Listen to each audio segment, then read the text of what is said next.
말씀에 큰 은혜가 되시기를 바랍니다. 예배 후 3일 동안 평안하셨습니까? 자, 오늘 예배 자리에 나오신 여러분을 축복하고 사랑합니다.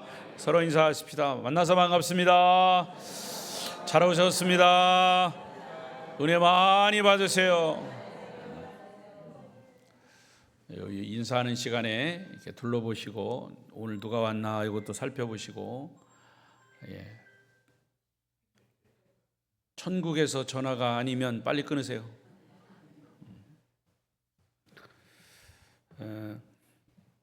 오늘 말씀의 주제는 여기 있습니다. 시작. 나는 죄에서 자유로운 사람인가?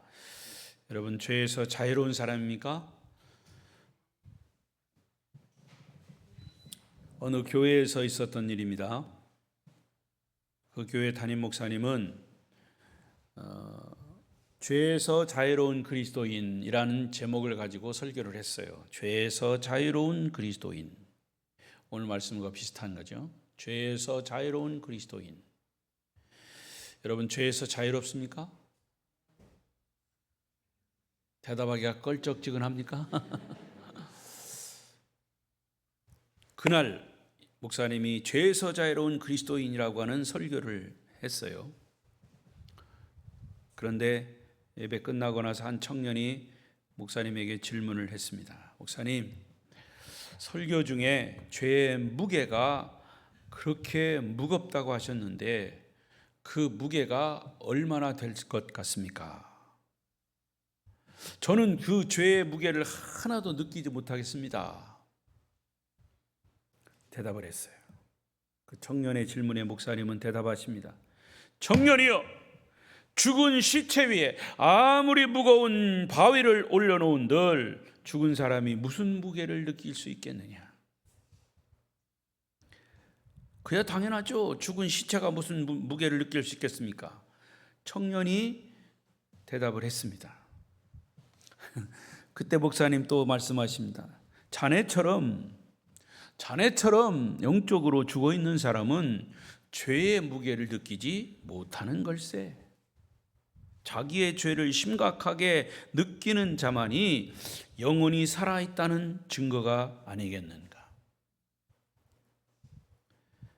여러분, 우리 그리스도인들에게 있어서 최대의 기쁨, 최대의 감격이 있다면 그게 뭘까요? 그것은 아마도 내 죄가 용서받고 구원받아 천국 백성 된 것임을 확인할 때, 확신이 될 때 감격스러울 것입니다. 할렐루야.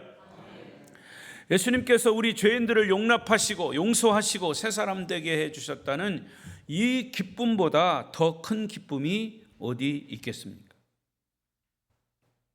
그런데 지금 이 시대의 교회와 그리스도인들의 모습은 믿지 않는 세상 사람들과 별로 다르지 않는 모습을 보이고 있습니다. 우리가 알지 못하는 많은 그리스도인들 중에도 세상 사람들과 똑같은 삶을 사는 사람들이 있습니다. 그래서 오히려 믿지 않는 사람들이 믿는 사람들을 보고 실망하고 낙심합니다. 왜 믿는 사람이 저러냐? 여러분, 우리가 예수를 믿어도 삶의 변화가 없는 것은 예수님의 십자가와 부활을 정확하게 알지 못하기 때문입니다. 많은 그리스도인들이 십자가 복음을 죄를 용서받은 속죄의 복음으로만 알고 있습니다. 그래서 예수 믿고 구원받았으면 됐지 뭐가 더 필요하냐 얘기합니다. 예수님께서 십자가에서 우리를 대신해서 죽으심으로 우리의 모든 죄가 용서받았습니다. 과거의 죄, 현재의 죄, 미래의 죄까지 용서받았습니다. 정말 놀라운 복음입니다. 이런 복음이 이 세상 천지에 어디에 있습니까? 어디서 이런 얘기를 들어볼 수 있습니까? 과거의 죄, 현재의 죄, 아직도 짓지도 않은 미래의 죄까지 용서받았다고 하는 사실이 진짜 복음이죠. 그런데 사람들은 이 복음을 날마다 들어서 그런지 별로 신통치 않습니다. 매일 음식도 매일 맛있는 음식을 매일 먹으면 질리는 것처럼 복음이 너무 귀한 말씀임에도 불구하고 매일 들으니까 그냥 그게 귀한 줄을 모르죠. 어쩌면 우리가 매일 듣는 이 복음이 죄를 용서받았다고 하는 것에만 머물러 있기 때문에 복음이 시시해질 수 있어요. 그렇게 되면 구원받은 이후에 더 이상 거룩하게 살 이유가 없는 거죠. 구원파들은요, 한 번 구원은 영원한 구원이다 이렇게 주장합니다.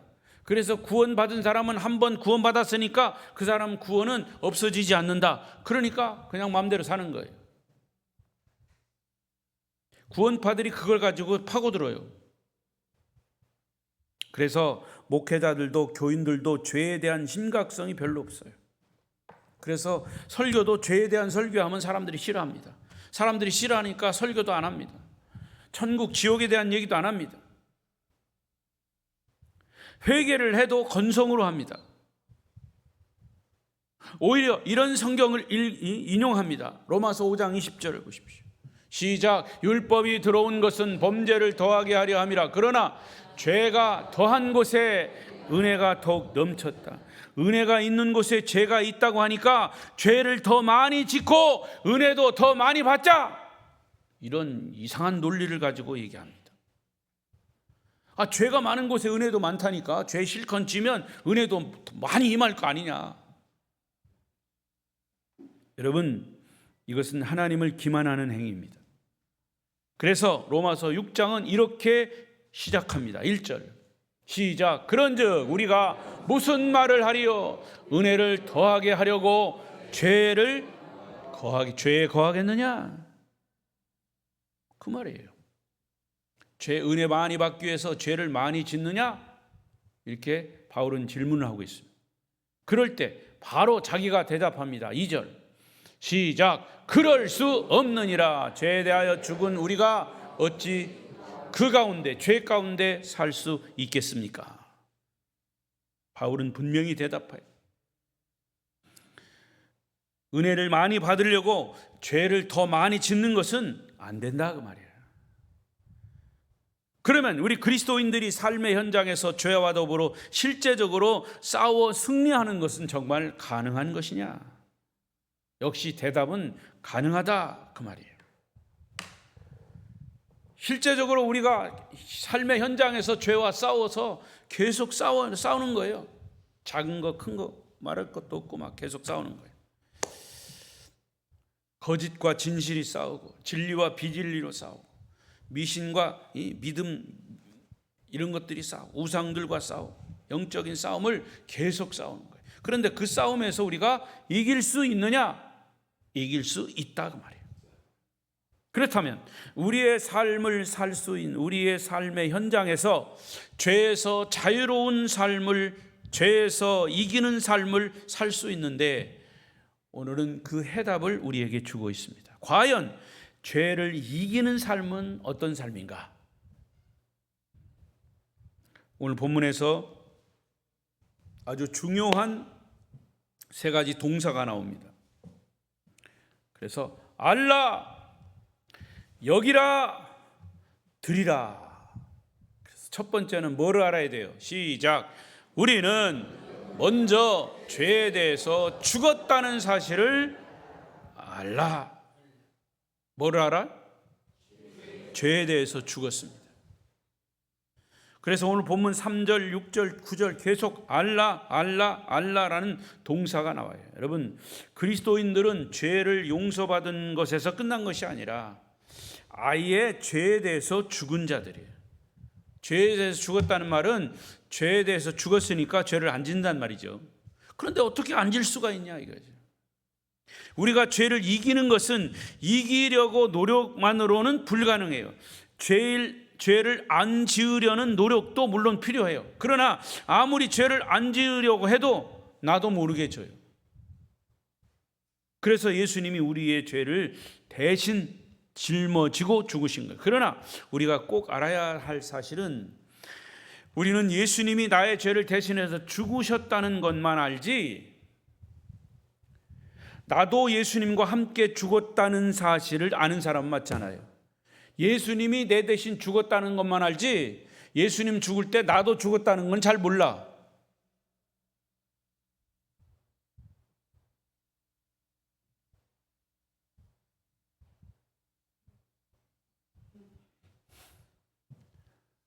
여러분 죽었어요? 여러분 죄에 대해서 죽었어요? 예수님이 죽은 거지 내가 죽은 게 아니에요. 이렇게 생각을 한다고 말이에요. 근데 예수님이 죽을 때 나도 그 예수님과 함께 내 죄도 죽은 거예요. 그것을 알라는 겁니다. 그것을. 이 엄청난 차이예요. 나의 옛사람이 죽었다는 것이 확실히 깨달아지면 나는 완전히 변화된 삶을 살 수가 있어요. 3절을 보십시오. 여기 있네요. 시작. 무릇 그의 죽으심과 합하여 세례를 받은 줄을 알지 못하느냐. 우리가 그의 죽으심과 합하여 세례를 받음으로 그와 함께 장사되었기 때문에 이제 우리는 죽어버린 거예요. 다 죽어. 4절을 이어서 4절. 6장 4절. 4절을 열어주세요. 그렇죠. 예, 4절. 읽어보세요. 시작. 그러므로 우리가 그의 죽으심과 합하여 세례를 받음으로 그와 함께 장사되었나니 이는 아버지의 영광으로 말미암아 그리스도를 죽은 자 가운데서 살리심과 같이 우리로 또한 새 생명 가운데 행하게 하려 함이라. 여기 보니까 그의 죽으심과 합하여 뭘 받았다 그랬어요? 세례를 받았다 그랬어요. 여러분 세례 받았어요? 세례 받은 거 잊어버렸어요? 세례 받았는데 아주 오래됐죠? 근데 그 세례가 뭐였어요? 소위 물세례예요. 물로 세례를 받았어요. 이 물세례는 우리가 예수님과 연합하여 내 죄가 예수님과 함께 죽었고 그리고 예수님과 함께 연합해서 한 몸이 되는 그게 거룩한 예식이다. 그래서 세례는 예수님의 죽음이 나의 죽음이 된다는 상징적인 의식입니다. 그게 세례의 식이에요. 여러분 한 남자와 한 여자가 사랑을 해서 결혼을 했어요. 결혼을 하지 않고 그냥 동거를 했어요. 부부야 아니야? 부부야 아니야? 이제 하도 이제 그게 헷갈리죠, 여러분. 결혼 동거하면 부부가 아니에요. 그럼 뭐 해야 돼요? 결혼식을 해야 돼요. 목사님 결혼식을 안 해도 그냥 법적으로 저 동사무소 가서 읍사무소 가서 그냥 부부로 올리면 부부가 되는 겁니다. 물론 법적으로 그렇게 올리면 되지요. 그러나 우리가 가지고 있는 상식은 한 남자와 한 여자가 부부를 이루려면 부부가 되려면 모든 사람 앞에서 증인 앞에서 부부가 됨이 선포돼야 되는 거예요. 그게 부부예요. 물세례는 모든 증인들 앞에서 이 사람은 예수 그리스도로 말미암아 죄가 용서됐고 죄와 함께 죽었고 그리고 예수와 함께 다시 살아나서 예수 그리스도의 사람, 거듭난 사람이 되었습니다 라고 모든 사람 앞에 선포하는 것이 물세례예요. 더 나아가서 조금 더 나아가서 그럼 성령 세례는 뭐냐? 그런 사실들을 자기 스스로 깨달아 가는 게 성령 세례예요. 나는 주님과 함께 죽었고 나는 주님과 함께 이제 새 사람이 되었다. 그래서 우리 성결교회 법에도 성경에 나오는 대로 물 세례와 성령 세례가 있어요. 그래서 물 속에 잠기는 것이 잠길 침례. 침례교회에서는요, 왜 침례교회라고 그랬냐? 진짜 침례 예식을 해요. 물 속에 들어가요. 이 세례 침례복을 입고 침례교회는 웬만한 교회는 이 강대상 뒤에 침례통이 있어요. 목욕탕 작은 통 같이. 그래서 침례 받을 때는 이 침례 받는 사람이 침례복을 입고 그 물 속에 들어갔다가 머리까지 확 들어갔다가 나와요. 어떤 목사님이 침례 받기 전에 침례 이제 세례 문답을 하죠. 근데 이 사람은 침례를 꼭 받아야 되는데 꼭 이상한 소리하고 엉뚱한 소리 막 하요. 그럼에도 불구하고 이제 교육을 했어요. 침례를 받아. 근데 하도 엉뚱한 소리 해가지고 침례 받을 때 물속에 잠기는데 그냥 한참 동안 한참 너는 네 자신이 더 죽어야 돼. 그래가지고 한칠 눌렀다가 확 일어나니까 팍팍팍 해가 일어났대요. 웃지 못할 얘기가 있어요. 그러니까 이 세례는 침례의 약식이죠. 세례를 줄 때 어디다 줍니까? 어린애든 어른이든 어디다 줘요? 머리다 주면은 못 젖고 하니까 이 등에다 줍니까? 아니에요. 머리에다 줘요. 머리에다. 그래서 침례도 머리까지 확 잠겨야 된다 그 말이에요. 이 침례 의식이 아주 세례 의식이 그런 의미가 있는 거죠. 나의 옛사람은 죽고 이제 새 사람이 됩니다 라는 징표가 세례 혹은 침례. 6절을 보세요. 6절 시작. 우리가 알거니와 우리의 옛사람이 예수와 함께 십자가에 못 박힌 것은 죄의 몸이 죽어 다시는 우리가 죄에게 종노릇하지 아니하려 함이라. 할렐루야.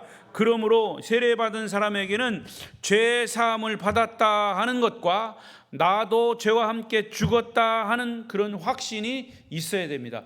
그런 확신, 그런 믿음이 있다라고 하는 사실을 알라 그 말입니다. 너는 죄와 함께 죽었다라는 사실을 알아라 그 말이에요. 예수님만 십자가에 죽은 게 아니라 나도 같이 십자가에서 죽은 것입니다. 여러분 잘 아시는 옛날에 깡패로 이름을 날린 김익두 목사님이 있어요. 목사가 되기 전에는 깡패였어요. 김익두가 예수를 믿고 구원받은 후에 제일 먼저 한 일이 뭐냐? 자기 장인 어른에게 가서 자기 장인에게 가지 않고 부고장을 날렸어요. 부고장, 김익두 사망. 장인 어른이 보니까 자기 사위 김익두가 죽었다는 거야. 엊그저께까지 쌩쌩하게 살아있는 그 깡패가 얼마나 장인 어른이 속을 썩였으면 제일 먼저 옛사람인 김익두가 죽었다고 부고장을 보냈을까? 부고장 김익두 목사는 후에 한국 초기 교회사에 획을 그을 만큼 유명한 부흥사가 되어서 많은 사람에게 복음을 전했어. 여러분이 얼마나 정말 날마다 승리의 삶을 살려면 주님이 십자가에 돌아가셨다. 그러니까 김익두 목사, 깡패 김익두 목사는 이미 죽었다. 그리고 거듭났다. 하나님의 사람으로 거듭났다. 아멘. 우리의 옛사람도 십자가에서 죽고 이제 새 사람이 되었다는 사실을 이 지식으로, 지성으로 알아야 합니다. 이렇게 죄에 대해서 알고 난 다음에 두 번째는 여기라 그랬어요. 여겨라. 우리가 죄에 대해서 죽었다는 사실을 사실 그대로 여겨라. 시작. 우리가 죄에 대해서 죽었다는 사실을 여겨라. 11절 보겠습니다. 11절에 나와 있습니다. 시작. 이와 같이 너희도 너희 자신을 죄에 대하여 죽은 자요 그리스도 예수 안에서 하나님께 대하여는 살아있는 자로 여길지어다. 여길지어다. 명령형입니다. 이 여길지어다라는 말은 이 돈을 관리하는 회계사들이 쓰는 전문 용어라고 그래요. 회계사들이. 내 은행 계좌에 돈이 입금이 되면 그것은 뭐예요? 내 돈이죠. 그것은 나의 뭐예요? 현금이에요. 그것은 내 입금된 내 현금으로 여겨라 그 말이에요. 여겨라. 여길지어다. 분명한 사실로 인정하라 그 말이에요. 본문 10절에 바울은 우리는 실제로는 죽지 않았지만 생명이 그냥 살아있지만 이렇게 육신이 살아있지만 죄에 대해서 죽었다는 사실을 그대로 인정하라 그 말이에요. 그리고 통치를 주님의 통치로 받으라. 이 여러 번 얘기한 겁니다. 거지 왕자가 있어요. 거지 왕자. 옛날 이야기. 어느 날 그 나라의 임금님이 암행이 순시차 궁궐 밖으로 나갔다가 다리 밑에서 거지 소년을 보았는데 어쩐지 그 소년이 임금님 마음에 쏙 들었어요. 그래서 거지 소년을 궁궐로 데리고 와서 이제 목욕을 시키고 좋은 옷을 입히고 만조 백관들을 불러놓고 이제 여봐라, 여기를 봐라. 여봐라는 여기를 봐라예요. 준말입니다. 여봐라, 여기를 봐라. 만조 백관들이 고개를 들고 임금이 보라니까 거기를 봤어요. 웬 소년을 옆에다 놓고 여기를 보라는 거예요. 임금님 말씀이 오늘부터 이 소년을 내 아들로 삼겠노라 선포하셨어요. 그때부터 그 거지 소년은 왕자가 되었습니다. 과거에 그 거지는 죽었고 왕자로 다시 태어난 겁니다. 왕자로 여겨라 그 말이에요. 왕자로 여겨라. 그런데 그 다음 날 왕자가 일어났어요. 그런데 그 신하들이 보니까 궁궐 밖으로 막 쪼르르 나가는 거예요. 그 신하들은 막 왕자님 어디 가십니까? 막 물었더니 나는 본래 거지라서 다리 밑에서 잠을 자야 편하고 지난밤에 잠을 하나도 못 잤어요. 신하들은 말하기를 아닙니다 왕자님 주무실 곳은 이 대궐에 잘 준비되어 있습니다. 또 겨우겨우 붙잡혀가지고 또 하루를 잤어요.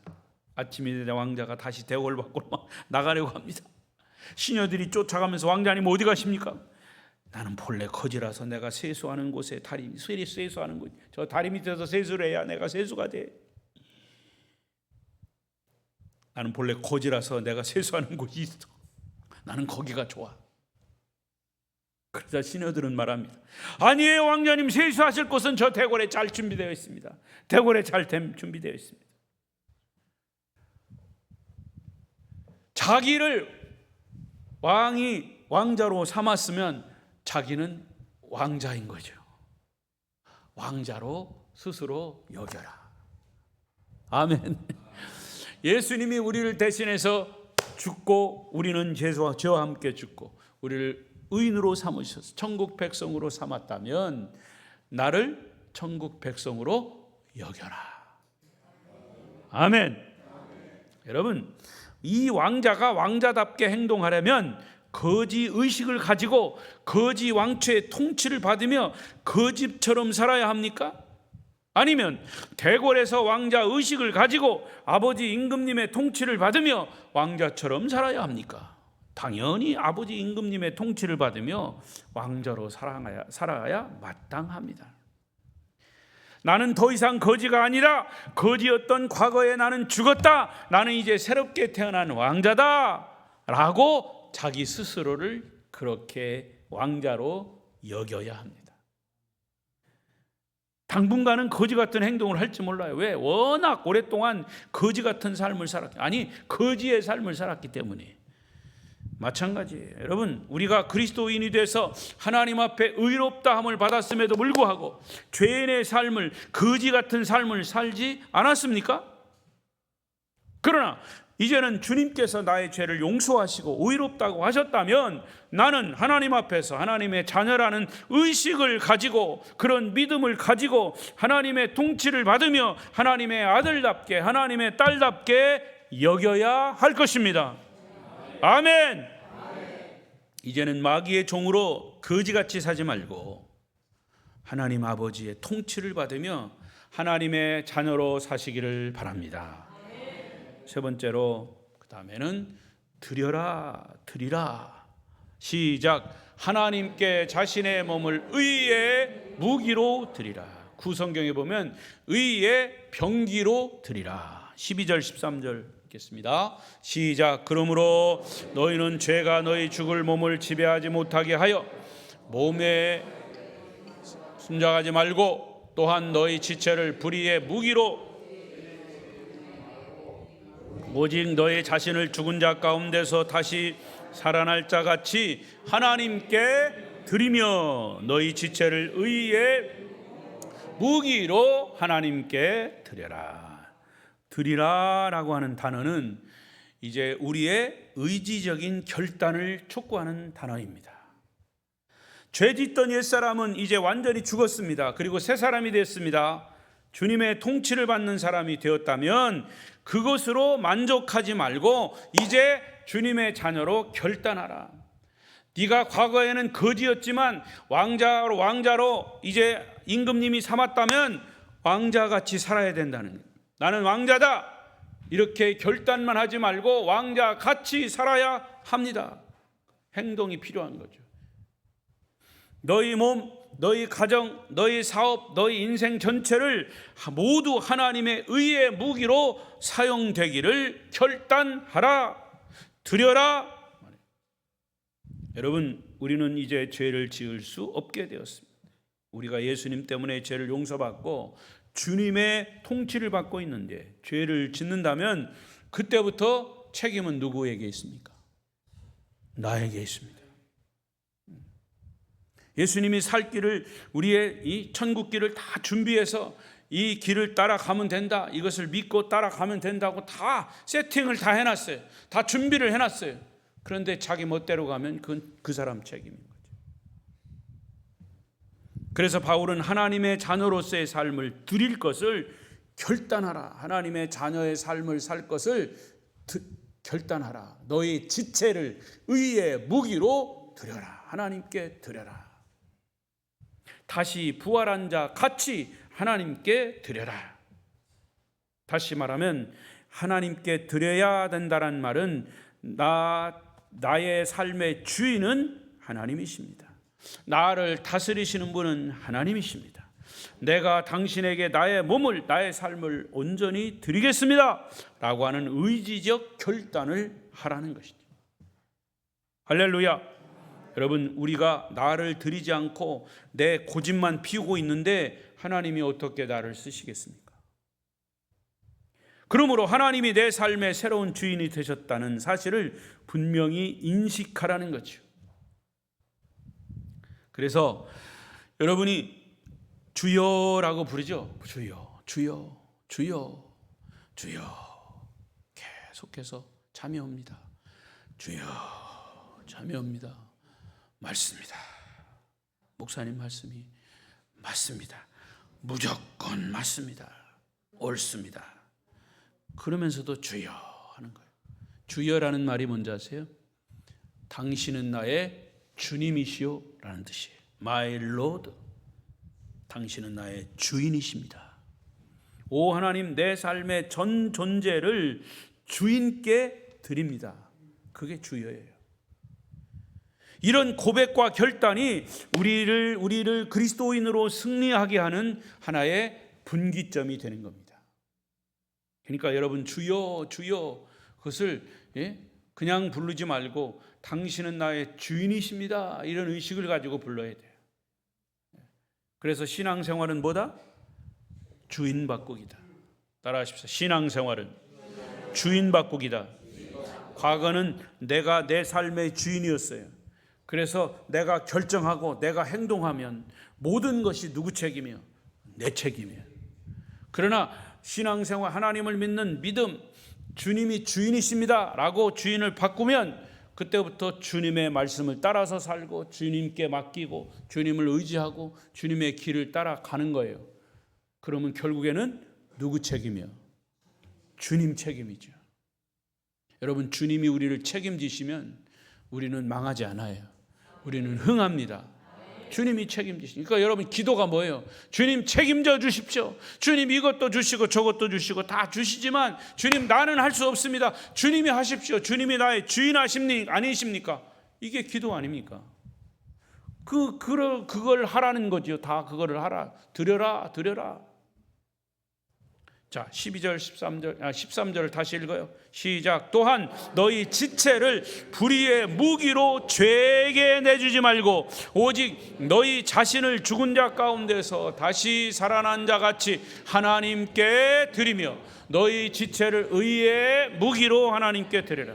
이 말씀에서 계속 강조하는 게 뭐예요? 몸의 사욕에 순종하지 말고, 몸의 욕심에 순종하지 말고, 너의 지체를 죄에게 내주지 말고 너의 지체를 하나님께 드려라. 옛사람은 이미 죽었다. 이제 더 이상 죄의 지배를 받을 필요가 없다. 이제는 죄에 대해서 끌려다니지 말라. 여러분, 개개인의 인생 주인이 바뀌었습니다.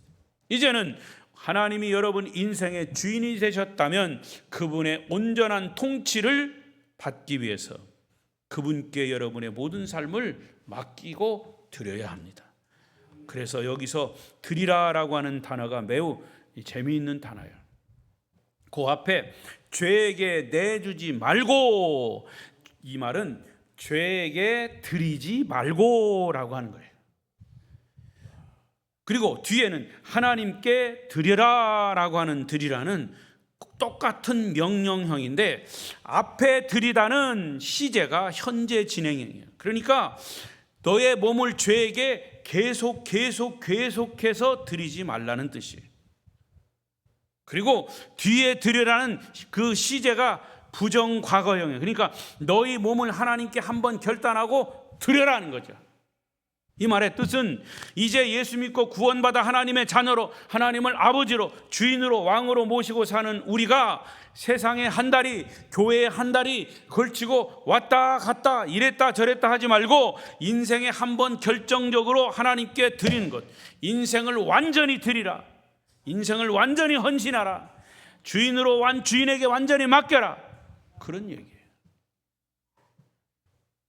예배 드릴 때는 완전히 드린다고 손 들고 항복하고 나서 그때부터 이제 주기도문 끝나고 축도 끝나고 저기 교회 문 밖에 이제 나서면 그때부터 다시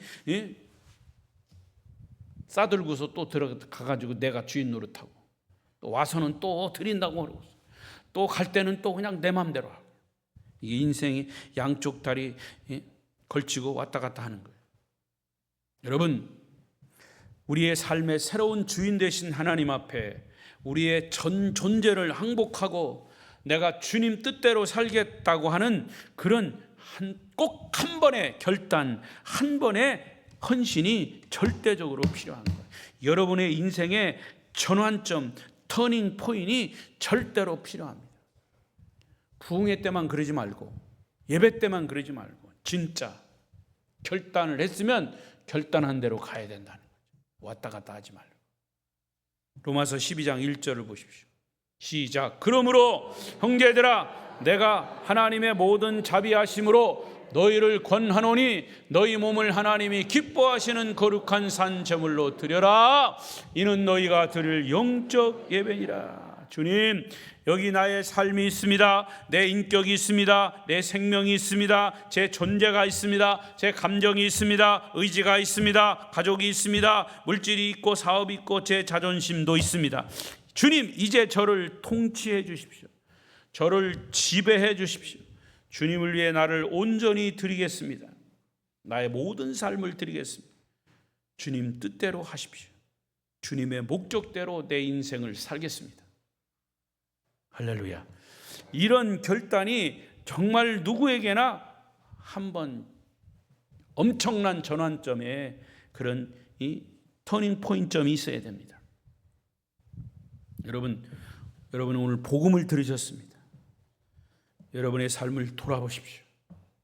과연 나는 예수님의 십자가와 함께 죄의 옛사람이 죽었는가?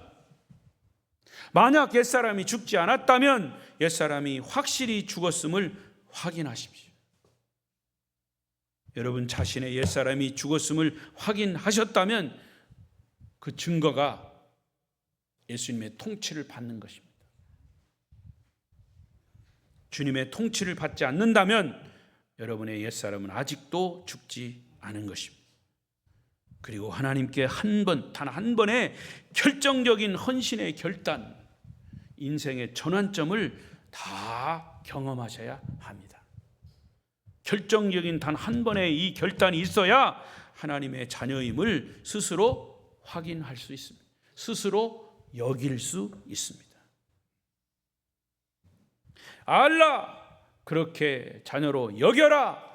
그렇다고 그러면 드려라. 따라하십시다. 알라, 여겨라, 드려라. 여러분의 인생은 왕의 자녀로, 하나님의 자녀로 후회 없는 삶을 사시기를 바랍니다. 기도하십시다. 동성으로 기도하겠습니다.